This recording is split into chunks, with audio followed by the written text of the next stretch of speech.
Hello, my name's Patrick Lonergan, and this is my presentation on the third of the 12 minor prophets, the Book of Amos, which follows after Hosea and Joel.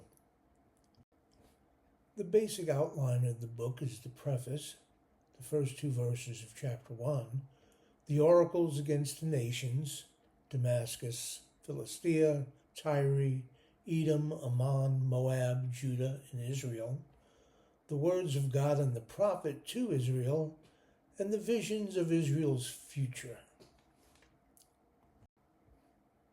Amos, identifying himself as a shepherd to whom the word of the Lord came in the days of King Uzziah of Judah and King Jeroboam II of Israel, 2 years before the earthquake. An earthquake that was also alluded to in Isaiah 5:25, as well as several other times within Amos. This earthquake was apparently so significant that it warranted mention by Zechariah in chapter 14, verse 15 of his book almost 200 years later. Within the oracles to the nations, social injustices, especially toward the poor, as well as idolatrous worship, are called out as factors generating Yahweh's wrath. Additionally, the New International Commentary on the Old Testament states that allusions to events in the oracles of chapters 1 and 2 are vague, and further points out that Amos does not appear in the Deuteronomic history, an honor he shares with all of his contemporaries excepting Jonah and Isaiah. There are conjectural hypotheses on Amos's absence from the Deuteronomistic history, including objection by the historians to Amos's announcement of irreversible doom and his excessively critical evaluation of the monarchy.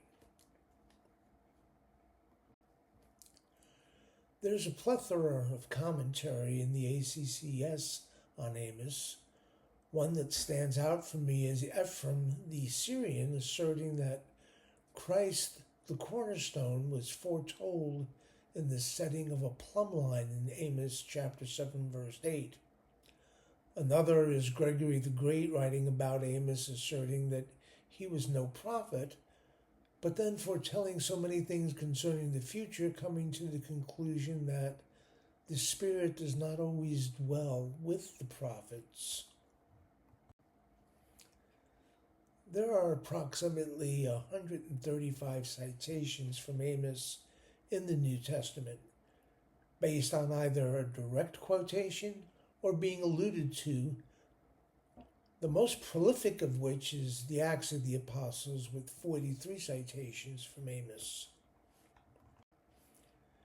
The key passage that we're going to look at is Amos 5:17 through 23, which reads, "Alas for you who desire the day of the Lord.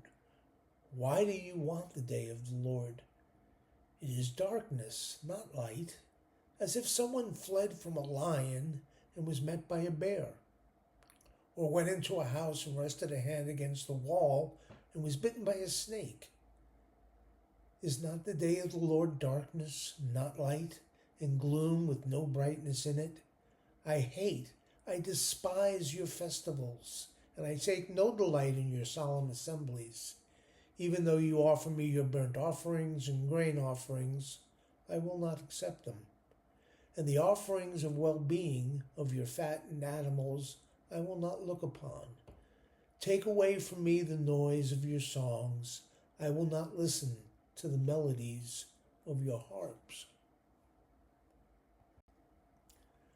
The New International Commentary on the Old Testament looks at verses 18 through 20 as Israel's misplaced confidence in what it believes will be the time of Yahweh achieving victory over Israel's enemies, and verses 21 through 23 as God's rejection of Israel's praise and sacrifices. The ancient Christian commentary on Scripture provides a commentary by Barulo of Saraxoa on verses 20 to 24 that equates them with the grief from the loss of a beloved member of his community and a commentary by Chrysanthemum using verses 22 and 23 as a proof text against Judaizing Christians in what appears to be a somewhat anti-Semitic rant against Jewish customs. My thoughts on this key passage, well, verses 18 to 20, the people calling for the day of the Lord has always kind of struck me as something you liked to use an ancient Chinese proverb or an admonition to respond to. Be careful what you wish for, because you just might get it. Verses 20 to 24, I look at this passage as a repudiation of any sacrifices to Yahweh by a morally polluted people. So, that's a wrap on my own thoughts on the Amos key passage. It's time to wrap this up before someone throws a flag for me attempting to preach a sermon in a 10-minute book review zone. I hope you've enjoyed the presentation.